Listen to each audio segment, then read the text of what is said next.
Madame, Monsieur, bonjour. Au nombre des 392 articles du nouveau code électoral adopté par la 7e législature, l'article 242 suscite crainte et beaucoup de polémiques, aussi bien dans le rang des états-majors des partis politiques, mais aussi dans l'opinion publique. Plusieurs acteurs politiques et aussi hommes de droit pensent que le dit article constitue un flou législatif et pour d'autres, il est tout simplement contraire à la Constitution béninoise. Et en début de semaine, la Commission électorale nationale autonome Sénat a dévoilé sa compréhension de l'article 242. La Cour constitutionnelle, quant à elle, fera connaître sa décision à une date ultérieure. Alors finalement, que retenir de l'article 242 du Code électoral et pourquoi cet article suscite tant de polémiques? Et pour savoir, j'ai sur ce plateau pour vous trois invités, M. Kama Wassangari, conseiller juridique FCBE, M. Joël Ataï-Gedegbe, expert en gouvernance, et M. Clotaire Olide, il est expert en questions électorales et membre du bloc républicain. Bonsoir, messieurs. Bonjour à vous. Bonjour, madame. Bonjour à vous, téléspectateurs. Merci beaucoup. Avant de vous donner la parole, on ira suivre l'audience que la Sénat a donnée aux hommes des partis politiques en semaine. Ils sont nombreux à répondre ce mardi matin à l'invitation de la Commission électorale nationale autonome, ces chefs et représentants de partis politiques qui souhaiteraient s'engager dans la course aux prochaines élections législatives. Une rencontre d'information et d'échange axée sur deux volets. Le premier volet consistera à porter à votre connaissance une série d'observations, ou plutôt d'informations, sur la manière dont nous allons conduire ce processus électoral et également notre compréhension de la mise en œuvre des dispositions du Code électoral.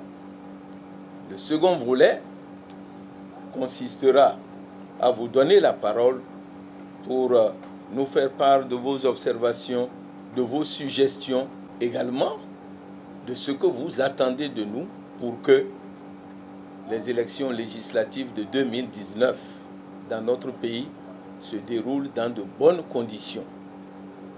Bonnes conditions pour nous, c'est la transparence, c'est également la paix.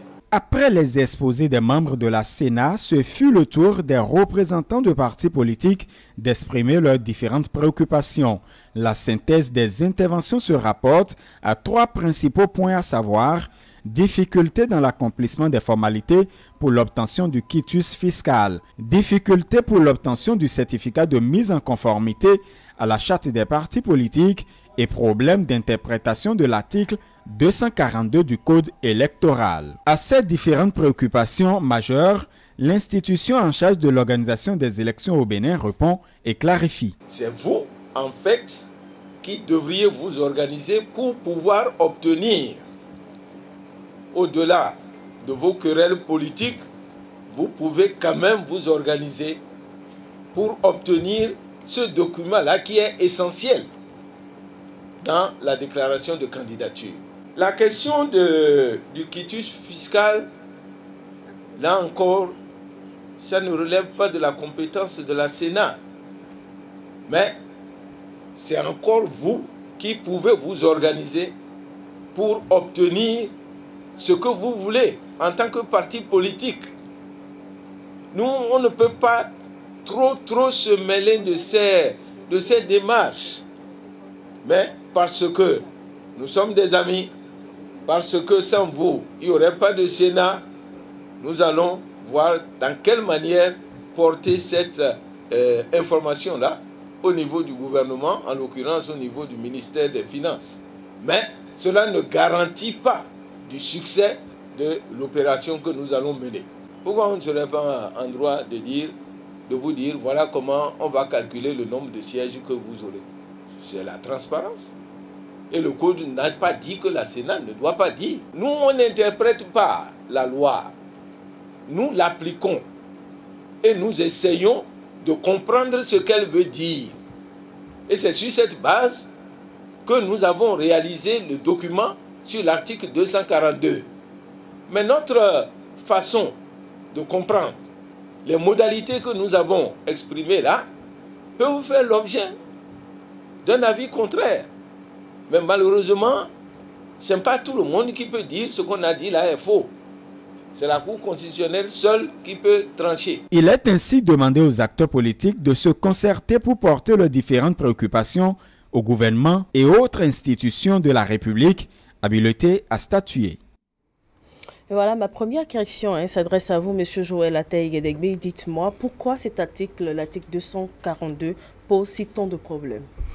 Bon, il est nouveau et il est destiné quand même à limiter le nombre d'admis autour de la table, sinon dans l'hémicycle.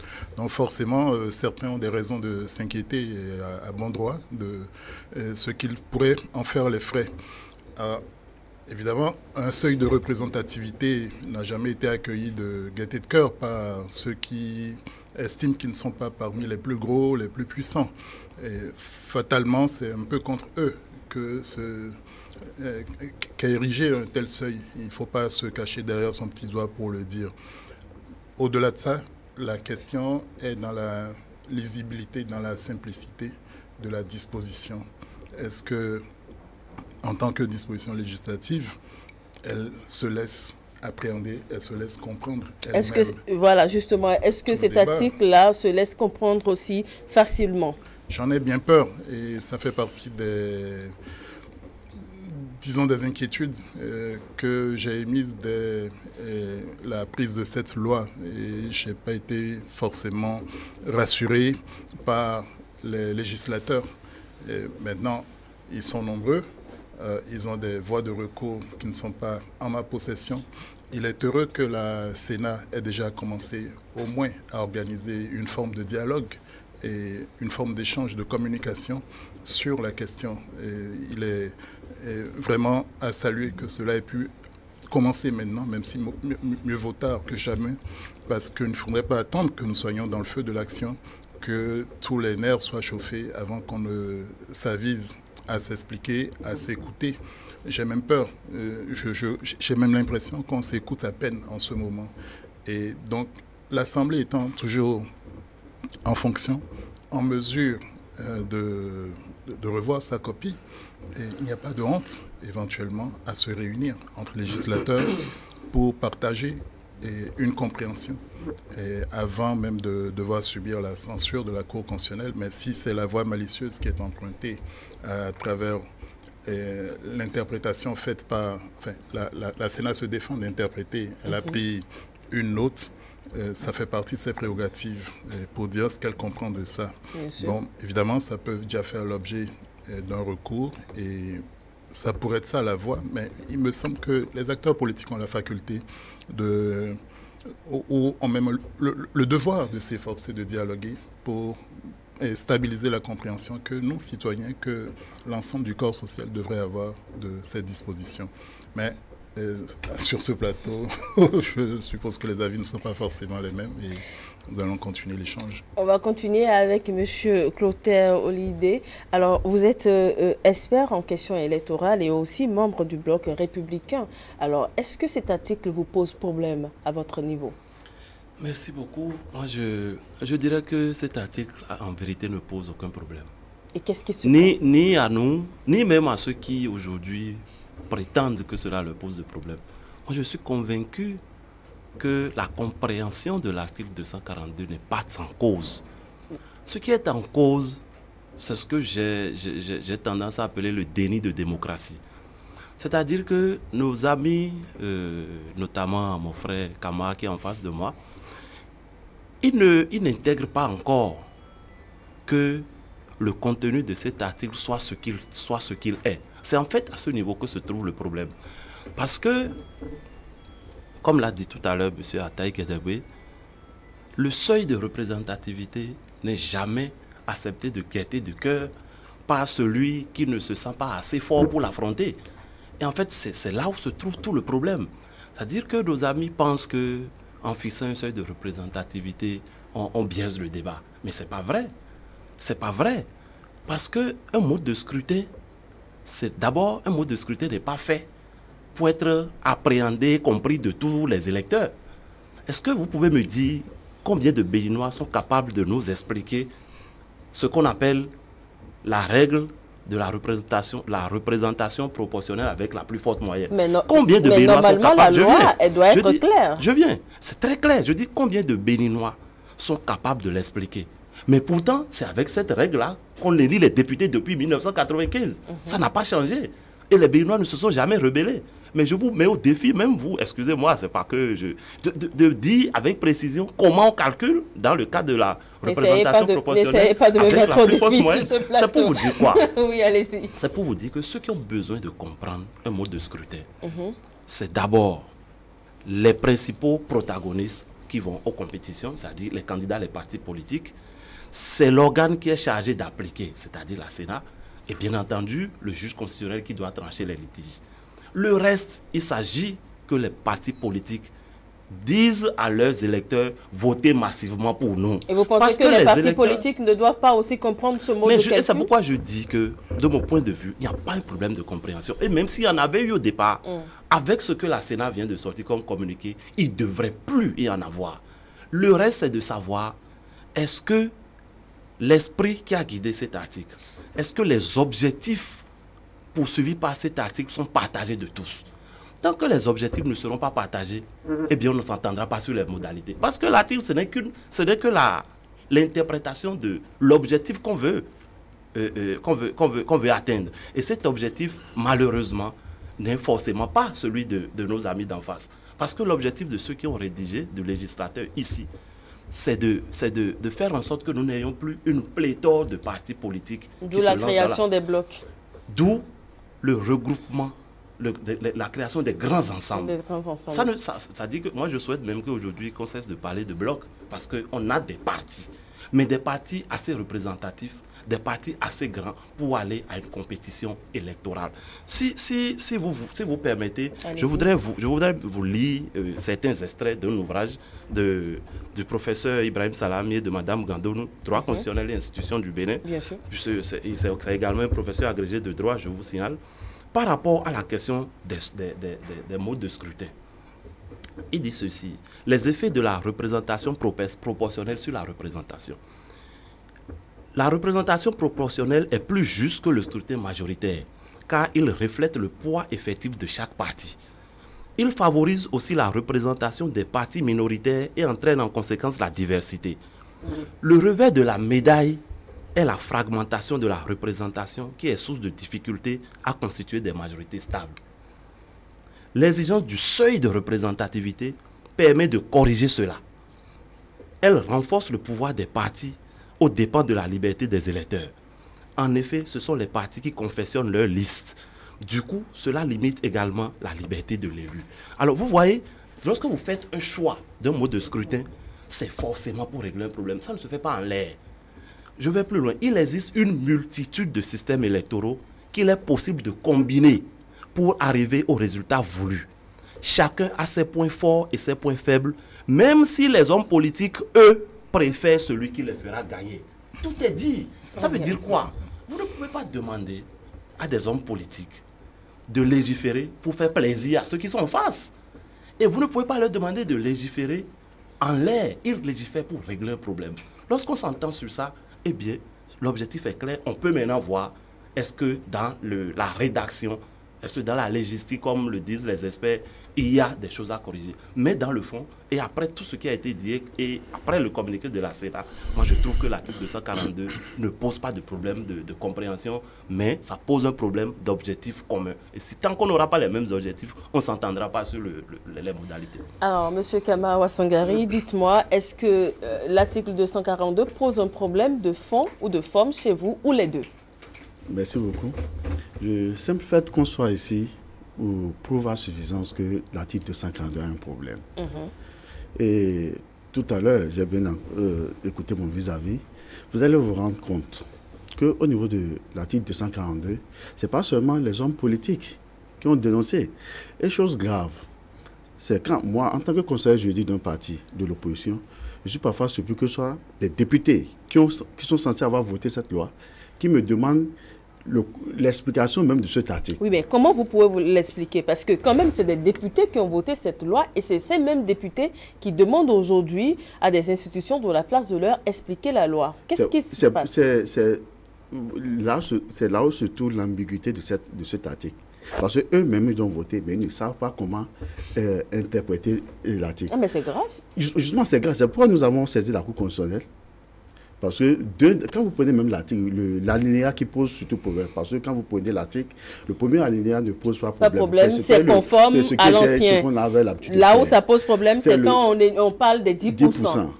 Et il faut rappeler que de notre côté, au niveau des FCBE, les 10% ne nous posent pas problème. Parce qu'on ne le veuille pas, c'est la première force politique au Bénin ici.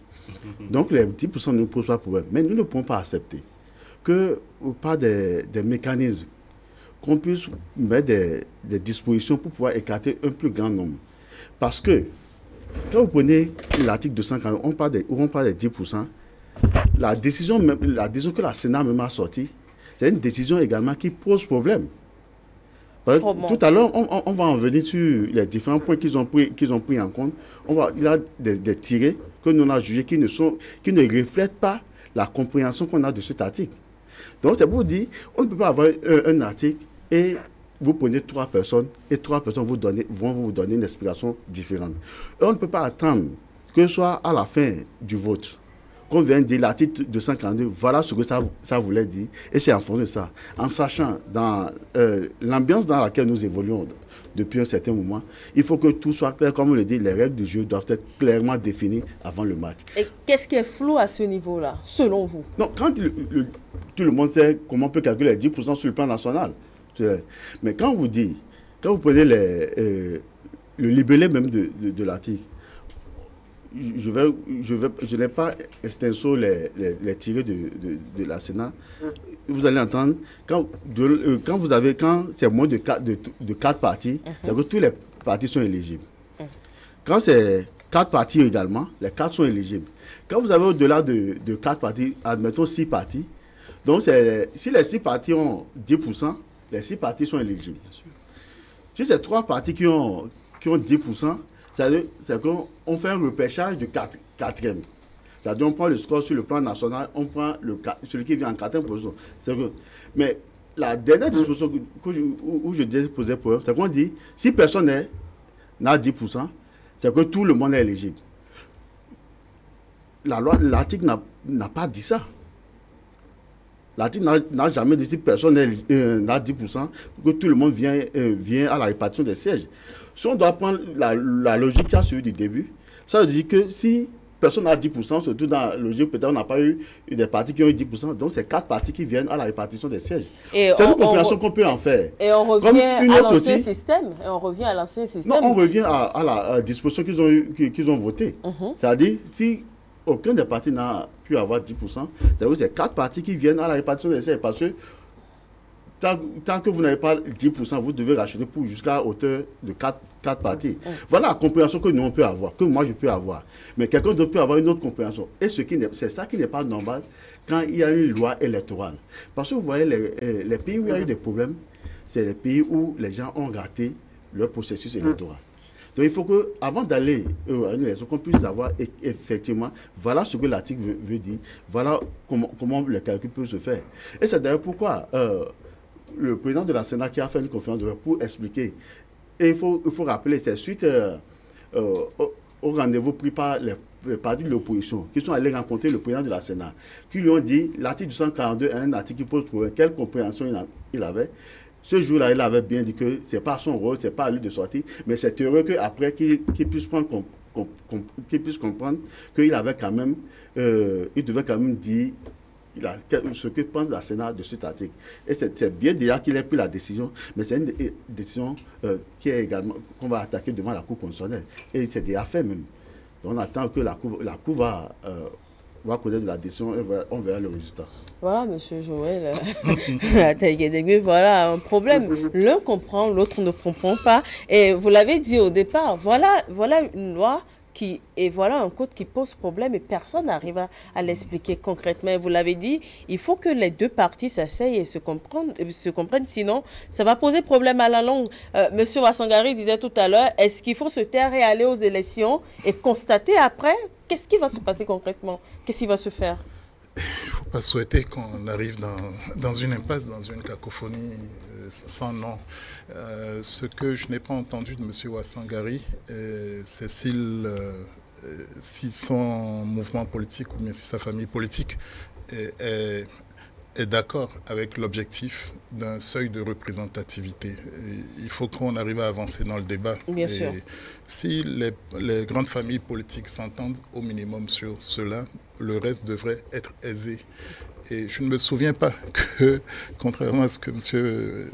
Oleyide disait, le scrutin à la représentation proportionnelle à la plus forte moyenne, au plus fort reste, ce qui a été appliqué la première fois en 91, n'a été sans curiosité du corps électoral.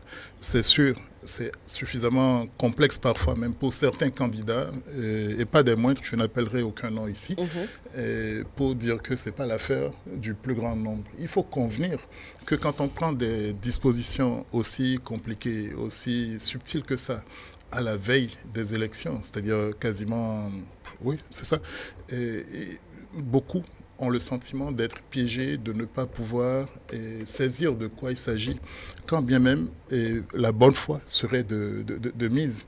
Mais en matière politique, convenons-en, c'est plutôt la mauvaise foi qui est à l'ordre du jour. Vous me permettez que je le dise comme ça, chers amis politiciens. Donc il faut pouvoir donner des gages. Et ce n'est pas en forçant, ce n'est pas en menant la course devant qu'en face, et que le plus grand nombre éventuellement serait rassuré. Il est du devoir de ceux qui ont compris de prendre leur bâton de pèlerin, de retrouver la pédagogie qu'il faut, l'ouverture d'esprit qu'il faut, et pour que à ceux qui le climat soit apaisé, le cas échéant. Sinon, à tout le moins par le dialogue politique, voire par une reconvocation du Parlement, et on aille en matière de légistique, comme M. Oleyide semblait en convenir, et à une rédaction plus fluide et plus digeste pour tout le monde. On est absolument d'accord. Et depuis 1990-91, nous avons adopté même ce scrutin à la représentation proportionnelle pour ne pas favoriser l'exclusion, pour permettre en réalité l'inclusion du plus grand nombre. Chemin faisant, il y a des inconvénients que nous n'avons eu de cesse d'affronter, comme ces majorités à géométrie variable. Mais c'est l'essence même du scrutin à la représentation proportionnelle. Si par la charte des partis et cette nouvelle disposition, on a cru devoir resserrer les conditions, c'est tant mieux. Il y avait longtemps qu'on le sollicitait, que les acteurs même le sollicitaient, que les promoteurs de partis étaient fatigués de la dite situation, qui n'ouvrait pas sérieusement droit à un financement public des partis politiques. Nous avons besoin de partis politiques forts qui soient quasiment au rang d'institutions non étatiques. Et donc, il va falloir qu'on prenne le temps de digérer ce qui est projeté. L'enfer est pavé de bonnes intentions, dit-on. Et si, à 2 mois des élections, n'arrivons pas à nous entendre sur la compréhension, au-delà de vous, les candidats, mais que voulez-vous que les acteurs de la société civile, ceux qui font au moins œuvre d'intermédiation, de formation, de sensibilisation, que voulez-vous qu'ils soient racontés au plus grand nombre? Et convenez qu'on a besoin d'un minimum de stabilisation de la compréhension. Monsieur oui. Peut-être qu'on ne s'est pas bien compris tout à l'heure. Quand j'ai suivi M. Ataï Guédaboué, je n'ai jamais dit qu'on n'a pas besoin de comprendre. Mais je dis qu'on n'a pas besoin forcément que tous les électeurs soient capables d'avoir la compréhension technique qu'il en ressort. Parce que quand on parle de représentation proportionnelle avec la plus forte moyenne, j'allais dire que c'est technique. Mais dans si le calcul. Est-ce qu'il n'y a pas une possibilité de l'expliquer de façon terre à terre pour que tout le monde puisse comprendre? C'est pour ça que je disais que ceux qui doivent comprendre la mise en œuvre technique, ce n'est pas monsieur tout le monde. Mais pour ce qui est de la compréhension de ce qui est écrit, de la compréhension de l'article lui-même, je dis que pour ce qui me concerne, et surtout après le communiqué de la Sénat, la compréhension, le français ne devrait plus poser problème. Vous avez l'impression, par exemple, que la Sénat a bien compris cet article? Selon moi, oui. Selon vous? Maintenant, si nos amis d'en face, comme ils l'ont dit, estiment qu'il y a toujours problème, il y a le recours à la Cour constitutionnelle, comme ils l'ont si bien dit. Parce qu'en termes de loi, c'est quoi? La loi est déjà votée, elle est promulguée, elle est exécutoire. Bien sûr. Et lorsqu'il y a une loi qui est déjà exécutoire, et qu'au niveau de quelqu'un, il y a un problème, mais il y a un mécanisme qui est prévu pour régler la question. C'est deux possibilités. M. Attaï en a évoqué une. C'est de dire, on retourne au Parlement, et puis on remet l'ouvrage, le travail sur la table. C'est une possibilité. Mais la deuxième possibilité, c'est de saisir le juge constitutionnel pour dire, voilà ce qui devrait être. Le juge constitutionnel, pour rendre sa décision, évidemment, va voir la lettre de la loi. Si ce n'est pas clair, il va rechercher l'esprit, et dans la recherche de l'esprit, il peut aller revoir les débats parlementaires et tout ça. C'est aussi une possibilité pour régler la question. À partir du moment où c'est réglé et que le français tout au moins est compris pour tout le monde, il reste maintenant à voir ce que ce français-là signifie en termes